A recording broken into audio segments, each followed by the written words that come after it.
and socially, as society.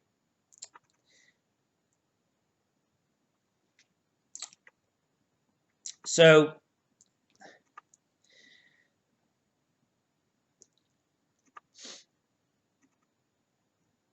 so what is meant by this, as an example, you see in the 20th century, people becoming, having more material prosperity, more, modern technology and gadgets, but that went hand in hand in many places with people becoming overweight, fat, sitting at home in front of their TVs all day, um, and being overly insulated from the wild. Um, and with this has brought enormous, statistical disease in society, which has been just going up and up and up and up for generations, statistically. Um, and also a real psychological impoverishment and spiritual impoverishment, which you can't necessarily see that well because you can't see what isn't there. And it's already gone, it's already left us. You cannot see the hidden potential because it's hidden. Although some intelligent people can see, intuit it, but you can't see it when it's past, when it's gone. It's even harder to see that. But this is how it works. With progress, you get certain gains, but you also get certain losses. But the losses didn't need to occur. They occur because of a one-sided emphasis on progress and a psychological neglect of history and of the good parts of history and of the accumulated energies and gains of our spiritual and vital history. And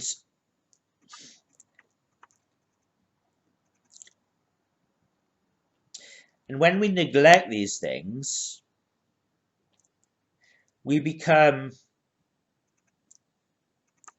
we may survive because we've got wonderful new technology, and that compensates for some of our losses. So, people nowadays don't even have to be able to walk because they can have a wheelchair, electric wheelchair. People nowadays don't have to, be able to um, do very, very energetic exercise or labor because, there are office jobs.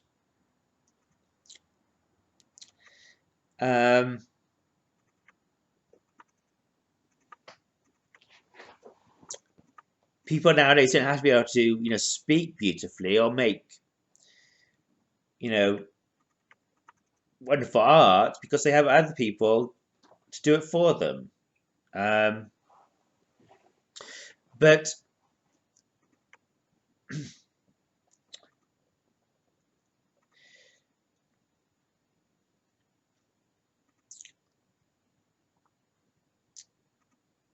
with these gains, things that we don't have to do, and managing to survive without them,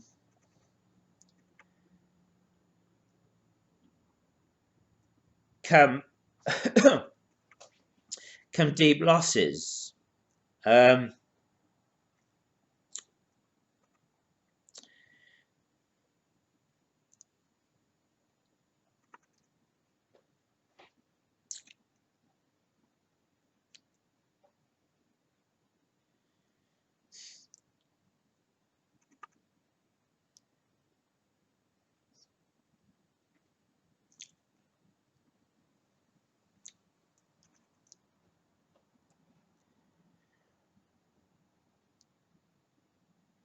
since we're going to move forward anyway, The aim is to do it while retaining as much of our past as we can. And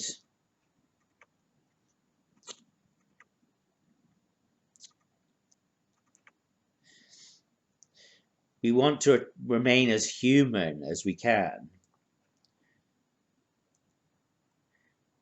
And as free as we can, self-determined as we can, as healthy as we can.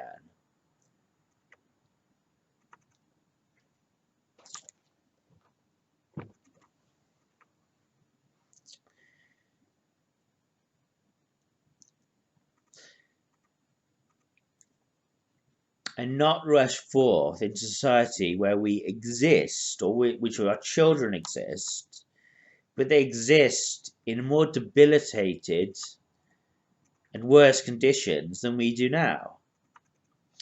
If you look at what has happened to animals, there's a lot of them now. There's probably much more than there's ever been. There's more pigs, more cattle, more chickens.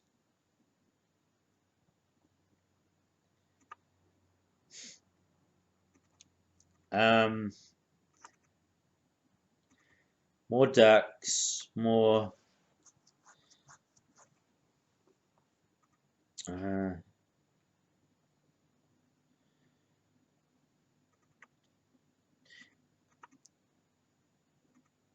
even more. I don't know. Well, there's lots of all of these things, but the average one lives in worse conditions, much worse conditions, atrocious conditions. So humanity may survive, or you and your children may survive into the future. This is what we see happening. This is what we see happening in human life as well. There's much more of us. There's 9 billion of us now, so it's much more than there's ever been. Just like there's more animals, but the average one lives in much worse conditions. Well, they do live in worse conditions. I mean, but outwardly somewhat better conditions, some of them. But inwardly, spiritually, biologically, conditions are actually getting worse, even for humans. If you take into account the other things I've said.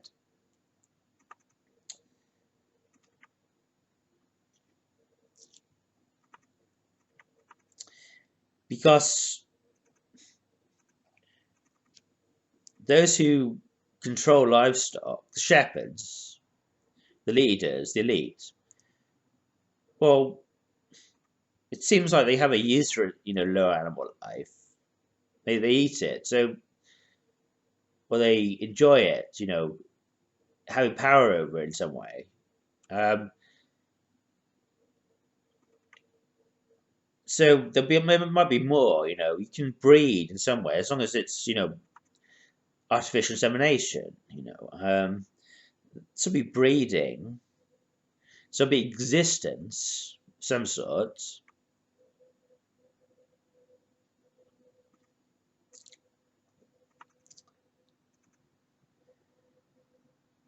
But look how the average, pig in a factory or chicken exists now as compared to how it existed thousands of years ago or hundreds of years ago.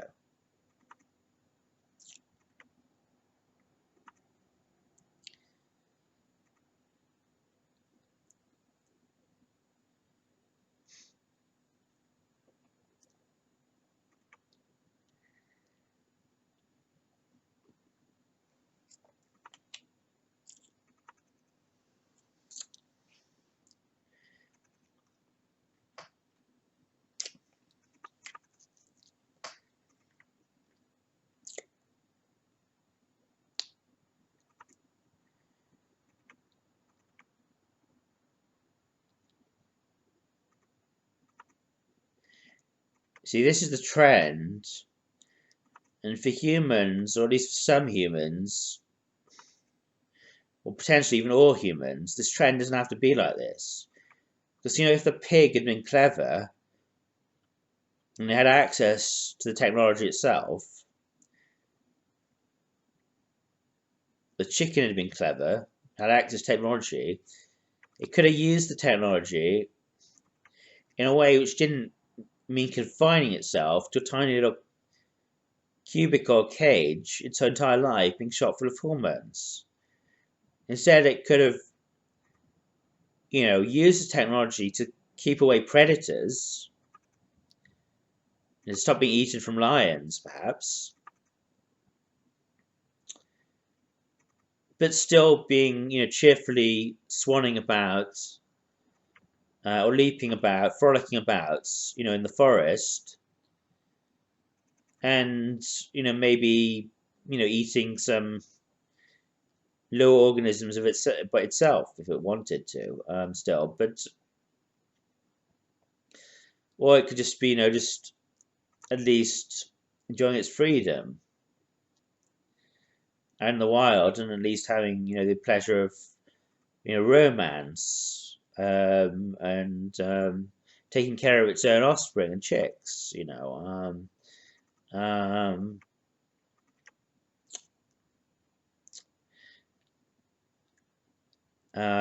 and you still have the technology and use the technology simply to keep away the ones which wanted to put it in, tiny little cubicle its whole life, then eat it.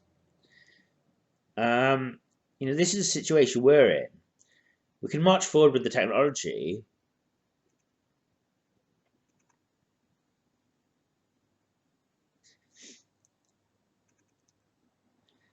but the problem is the much more pressing concern is keeping what we had in the past as well. That's our freedom, our ability to self-determine one another, each other, ourselves, our ability to frolic, out in the streets. Our ability to frolic is at all, rather than be just in a tiny little cubicle shot full of injections our whole lives. And this is how we keep our health. This is how we keep our happiness. This is how we keep our safety from, being eaten and being tortured for a very tiny little profit, or the amusement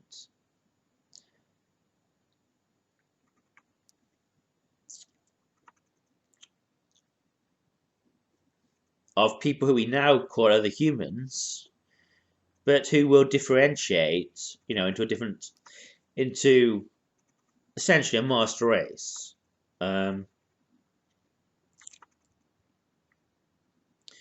If we're not careful, if we're not, if we're not actually fairly, fairly focused on this point very quickly.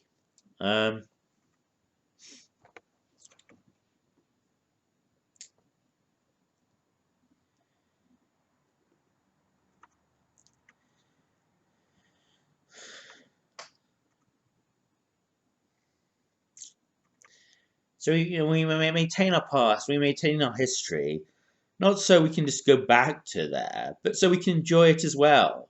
So we can keep it, enjoy it as well. And we don't march forwards, and rush off forwards into technological solutions, because that means giving up our past, and also means giving up power. And they're usually not necessary, and they're not the best solutions,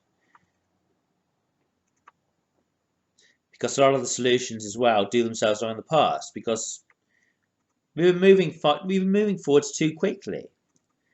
So there's lots of time to slow down, just enjoy the ride, and get back to what we've lost before we go even further ahead.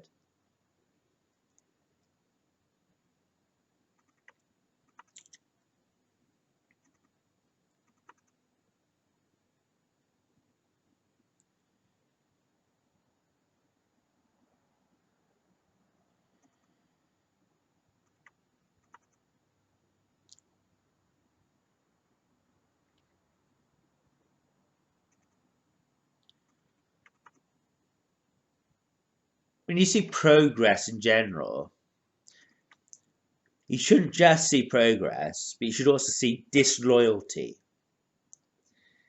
All progress is disloyalty towards the past. It has that inherent in it.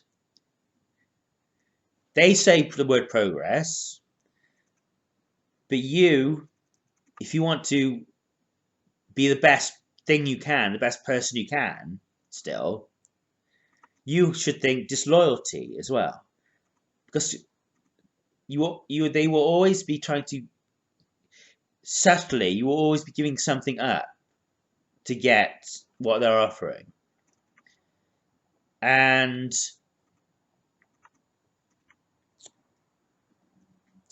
you don't realize that what you had before was better until it's lost, or even then you won't know because you'll be just double down and recommit to your own bad decisions. And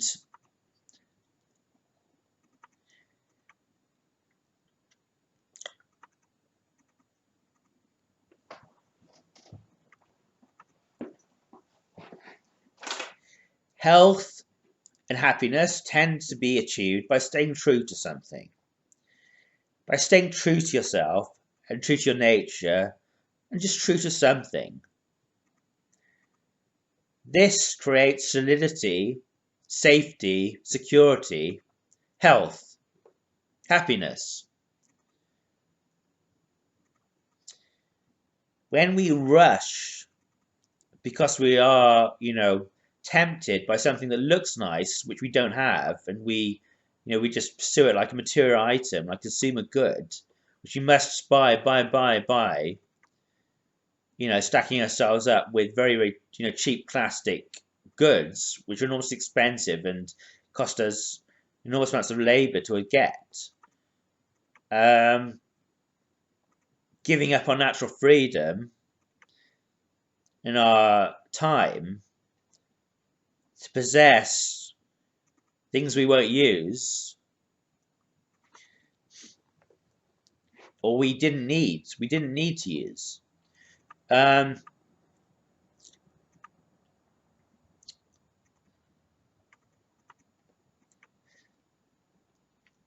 This is a very, very, very, very, very, very bad move for many, many, many people and for whole societies.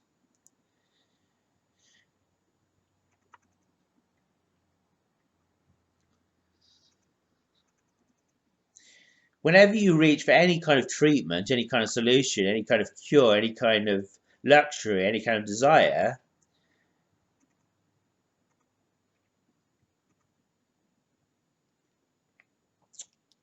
you are not just getting something, but you're potentially also giving something up.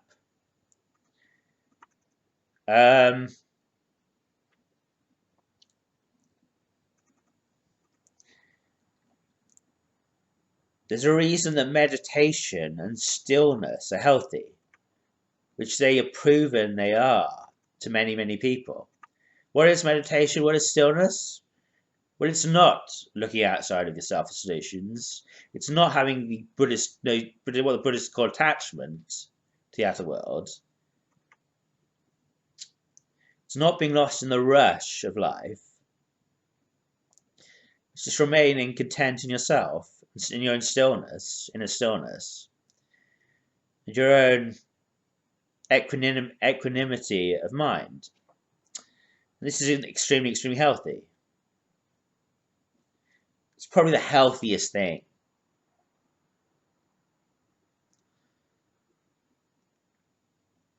And if you have developed the tendency, or you are further, giving way to the tendency to seek external solutions, this is the problem. This is not meditation. This is the opposite of meditation. Therefore, it's the opposite of health for many, many, many people, for societies as a whole.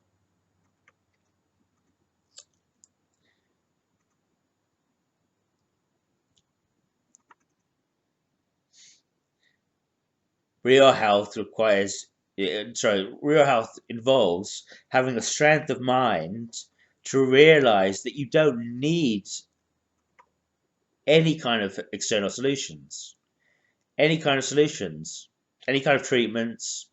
That is real psychological, that is real health.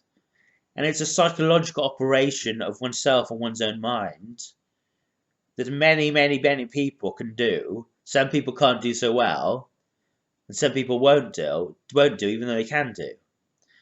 And some people probably can't do. But those who can't do it, or those who won't do it, try to tug and pull everybody else who can do it, but have maybe not been taught to do it, or maybe just don't do it as much as they should. Anyway, because they're hounded by the outside advice and promises of treatment, so they just give in. They become unhealthy from the outside solutions.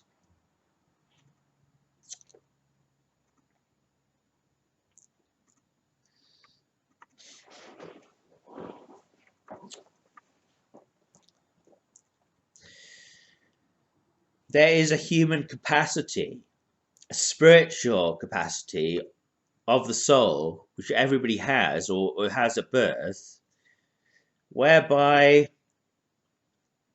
they can find sustenance and health inside of them if they make the determined habit to cultivate that ability. When that habit and that ability is not cultivated over hours, days, weeks, months, and years, they begin to lose the ability or the ability to even begin to cultivate it. And then they become more and more dependent on external solutions. But all human beings have this ability at birth to a more or less degree. And this is one of the key methods for health for all people, particularly when they're young or at birth. And that is simply to find health inside of oneself, find inner strength, find psychological resistance, which part of consists in simply shunning external solutions, like treatments, medical treatments. Or, too many friends, hassling, dependent on social esteem, etc., etc., etc.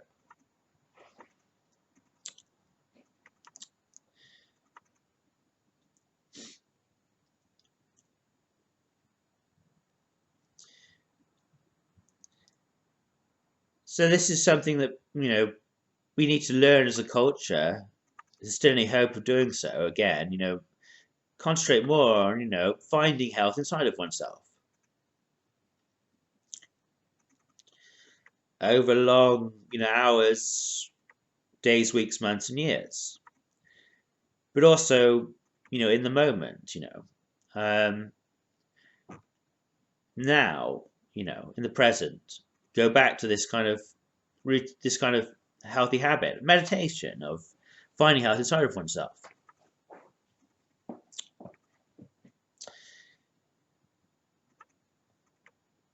And in our history, in our past, in our ancestors, in our nature, psychologically, the meditation, focus, optimism, love,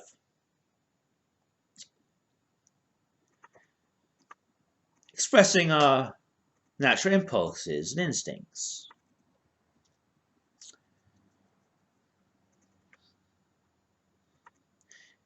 not being disapproving,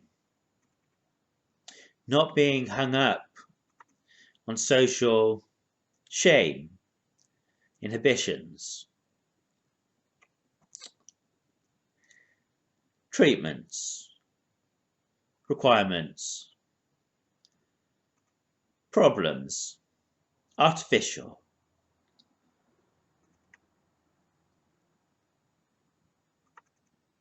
Not being hung up on those. Not telling other people to be hung up on them. Instead, go back to our instincts. Go back to a laissez-faire way of being.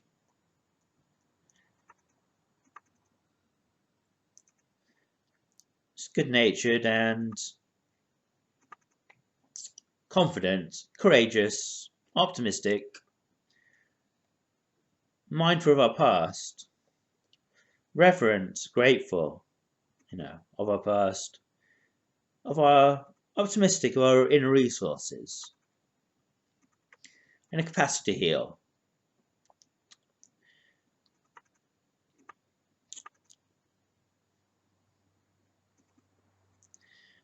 Our hidden riches and store of inner vitality. Our sexuality. Our diet. And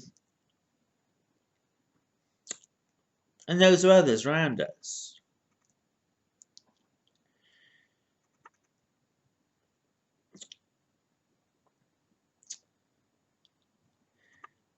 Don't rush. Cortisol, stress, psychological impairment, bad, sickness, insanity, into the solutions. Whatever solutions are, don't rush into the solutions.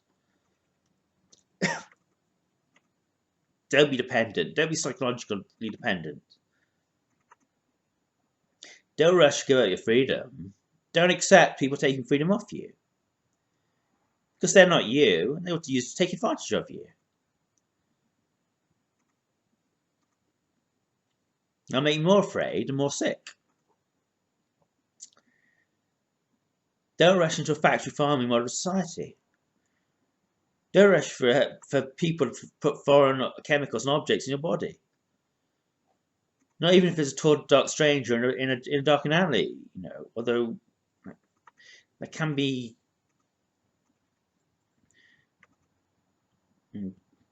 very pleasurable in comparison and could do you a lot of good.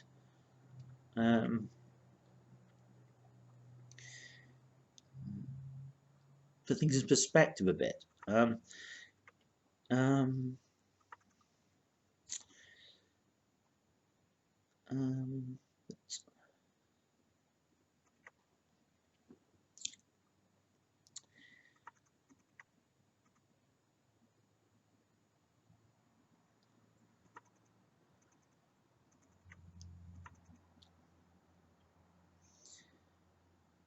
mean, they probably only want to be nice to you, but they might be carrying a knife,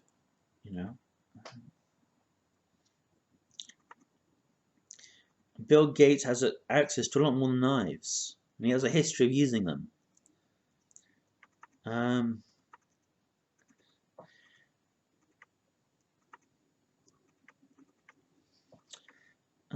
all the mental patients, well, not on children in Africa.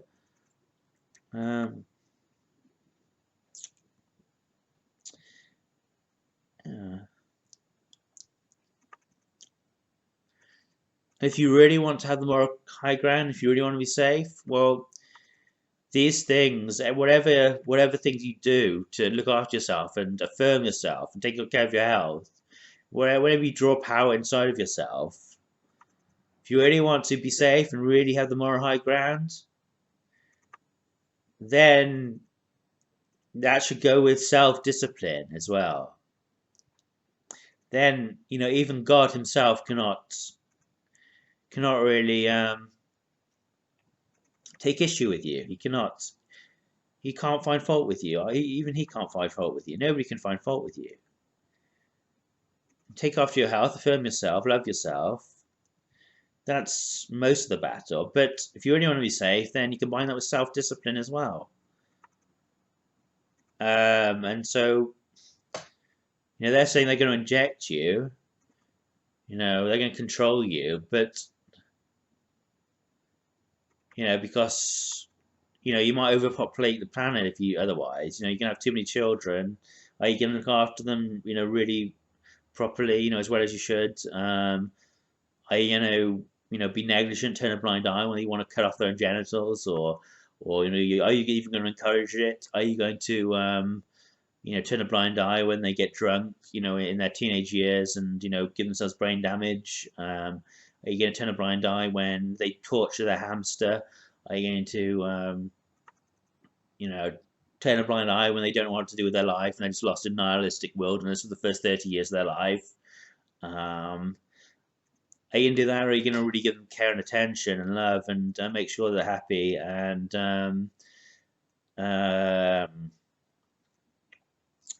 make sure they don't destroy other people's lives as well?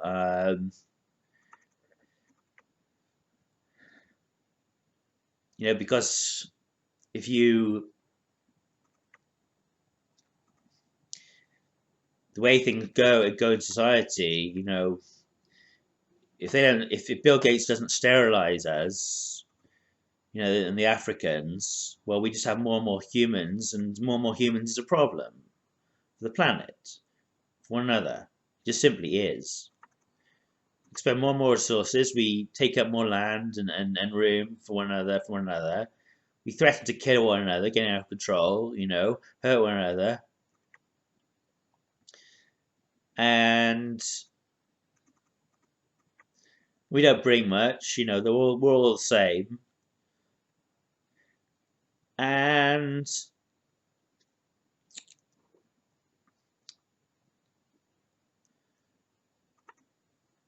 God sends us plagues, and we don't like that. That doesn't do us any good. So so this is what they say. This is the secret argument, and it's not just nonsense. This is what God thinks. This is true. You don't take care of one another at the moment. You don't very well, and there are too many of you, and you pollute the environment. So they want to. So they're doing a service. Keep the population down. But if you exert self-discipline as well, so let's say we go the Chinese way, and you only have one child, and we don't torture them, cut off their genitals, get them alcoholic, in their teenage years. If we adopt the Chinese one-child policy, and we have self-discipline, self-control, we don't poison ourselves, we don't pollute the environment, then we would be the next Chinese.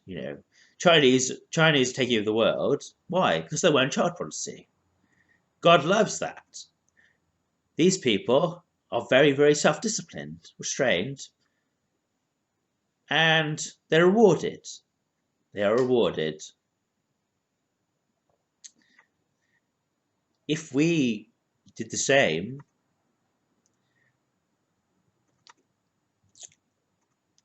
affirm our nature, affirm ourselves, love ourselves, have confidence in our own ability to heal, but then also we can be a bit more self-disciplined, just gradually.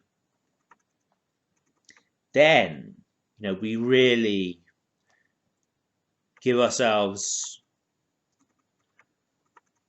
full security and safety, and the mandate of heaven,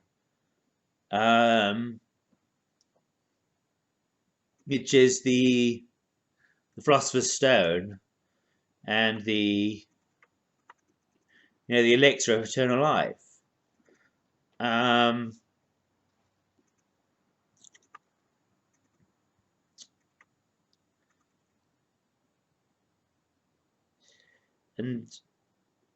And if we do that, they will back off. The elite, Bill Gates, George Soros, Rothschilds, Rockefellers, Pfizer, Eli Lilly, all the big pharmaceutical companies, the bankers, they will back off if you exert more self-discipline. If you don't exert more self-discipline, there's going to be a war. There'll be a battle.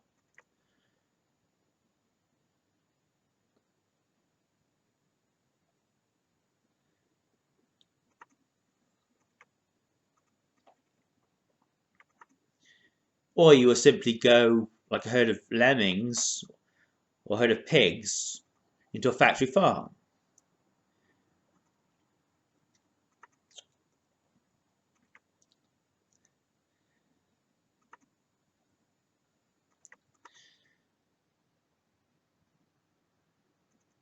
So these are the three. This is just to simply simplify. These are three problems and solutions. Problem and solution one. You have a virus, making a few people get ill and even die, and you rush headlong off into some solution, into the factory farming solution, the George Orwell Brave New World solution. Those at the top of society have limitless control over your bodies. They order you around like headless chickens and inject you full of something you have no idea of. Keep you locked up whenever they like. This is just totally normalized, and it becomes institutionalized, more and more entrenched. Can't get it back. You can't get back the power. So that's the one kind of option. Second option is that so there's some disease, there's problem in society, there's lots of disease in society, there's a virus, there's also lots of other diseases which have been going on for decades, like enormous cancer, increasing cancer rates, all kinds of degenerative diseases, and mental health, all these kinds of diseases, years and years and years in society, and we've got a virus as well now. And the solution is, well, no. Do we want more of the wonderful solutions which are leading us in this direction, more the modern medical solutions, or do we want to return a bit more to our nature, to meditation, to our inner spiritual resources? Do you want to turn a bit more that way? And fight all this general plague of disease, the virus, but also all the other disease, that's looking at, at a more realistic level. So that's the second stage, considerably better. But also then we become a bit, at war with the powers who do want to inflict these new wonderful solutions on them, because they make lots of money out of them. They get more and more power from them. So they'd be resistant to us taking back control, as they are at the moment. So there's a bit of a fight there. There's a bit of battle there, but it's worth it because we become much more healthy and saner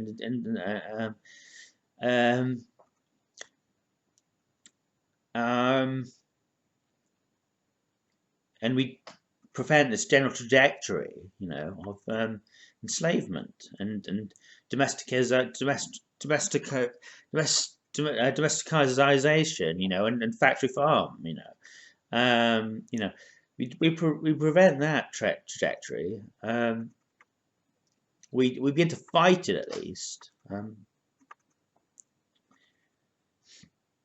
But then there's the third stage, which is even better. It's even it's a bigger step on the second stage, as the first stage was on the second stage, and the third stage is we begin to exert more self-discipline as well.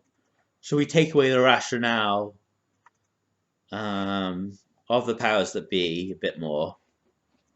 We begin to make salutary compromise with one another, with them, with their rationale, with their morality, and we begin to exert self-discipline, and we breed a bit less. We go a bit more the Chinese way, at least in terms of the population control. and in our everyday lives and our everyday moment-to-moment awareness, we're a bit more self-disciplined. We think more of one another and of the whole and of society and of our actions. Think more of our children in terms of taking care of them better, and having a few less of them.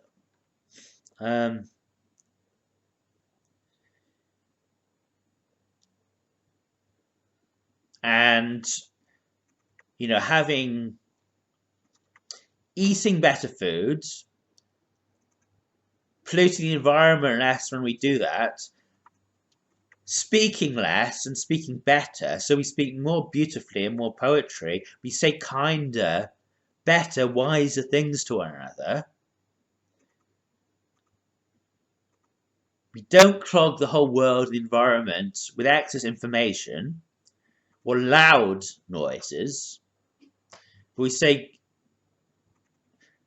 quiet, intelligent things to one another more. So that's it. So diet, we go from eating bad things to eating better things, and eating lots to eating a bit less. We go from saying lots of loud, stupid things to saying a bit more quiet and kinder things and wiser things. And it's the same with sexuality. We have, there's less sexual encounters and there's less children, or they're better, or both. We want to do things better. Sometimes when we do things better, we can do more. But sometimes we do better and we do a bit less. If we're speaking really well and we have lots of wise, intelligent things to say, we've disciplined ourselves to that degree, we can speak a bit more sometimes. Or if we're eating really wonderful things, healthy things, we can eat a bit more. If we're having good romantic relationships and we're taking care of our children, we can do it a bit more. On the other hand, we might do it a bit less, but we need to do it better.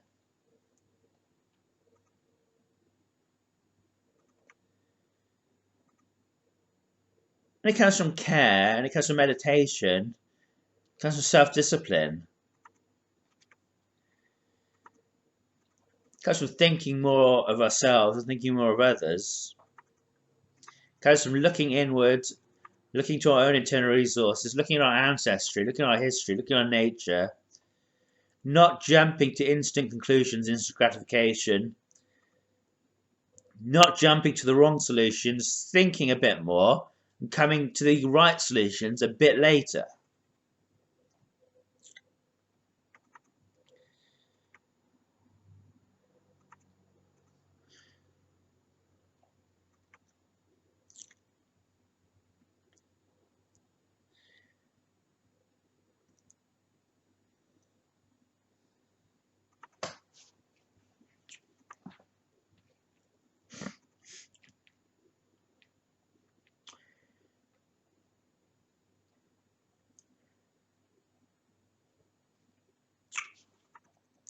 If we aim for beauty rather than simple consumption,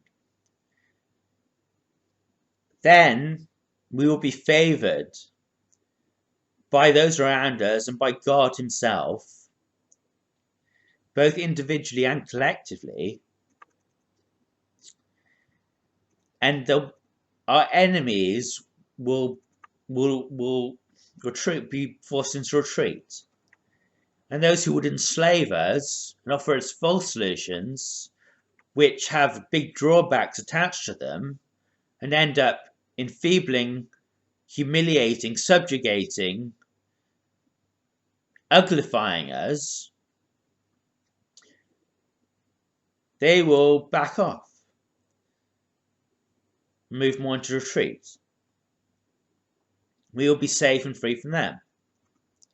If we aim for beauty rather than simple consumption and quantity, if we aim for quality rather than just quantity, if we aim for intelligence rather than just any old solution,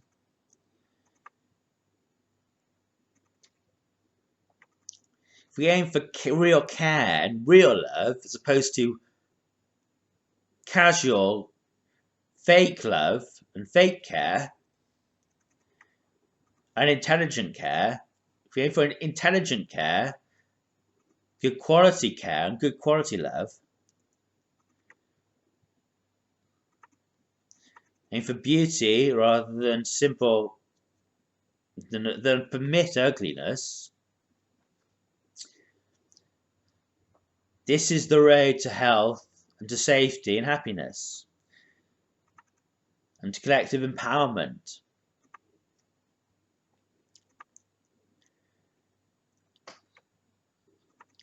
The problems of today are no longer mechanical, crying mechanical solutions or quantitative solutions like in the past, if they even did then, if they even did back then. But now it's all about quality and it's all about psychology. Because we have all the technological mechanical solutions, but what is still lacking is the ability to use them wisely, to use them well, to channel them towards beauty. And because we have so much power, it just becomes 1,000 times or infinitely more important to use that power well, to use it wisely in accord with beauty. So this is the central message. You can have all the power in the universe. If you're not using it wisely and you're not using it towards beauty, you would just use it to destroy yourself and enslave yourself and enslave others and destroy others. So the one thing that we need now, because we have all the potential power, technologically anyway now, the only thing of any real value is wisdom and beauty. And that is what we have to concentrate on if we're going to heal ourselves. It's psychological. Concentrate on those two things. We don't seek more power. We don't seek more technical solutions. They will simply lead us further and further down the path of ruin.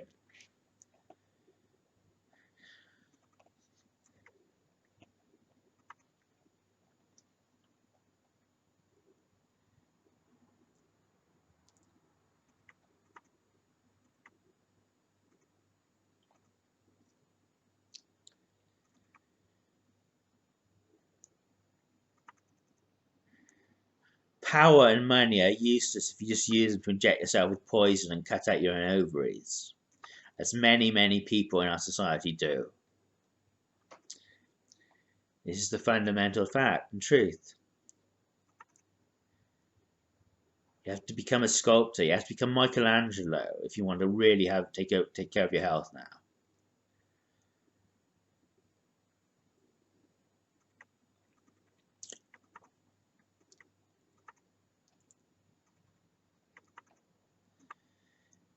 As religion tried to tell us, it was all spiritual all along. But it was hard to realize that before because there were lots of technical solutions we didn't yet have. So we thought, oh, let's try this, let's try that, let's try this. Oh, that doesn't work, we'll try this. So on and on and on and on.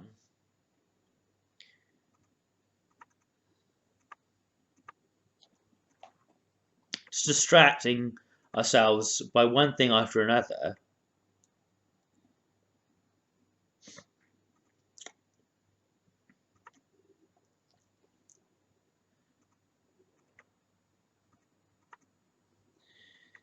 And that seemed plausible to a certain extent because we didn't already have everything. But now we have everything. Science has all the knowledge and all the power. But it doesn't use them wisely towards beauty.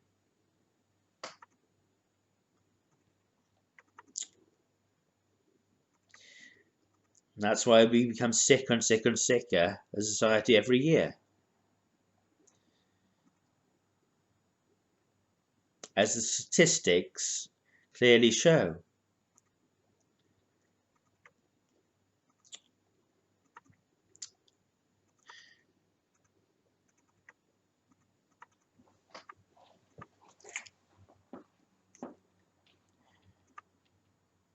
You have to exert power over power.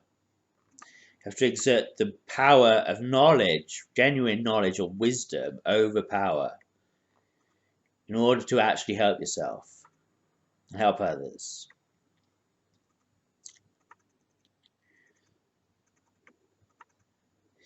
If you just have power, you will be misled into using it to destroy yourself and destroy others. You get caught in the line of your stupidity.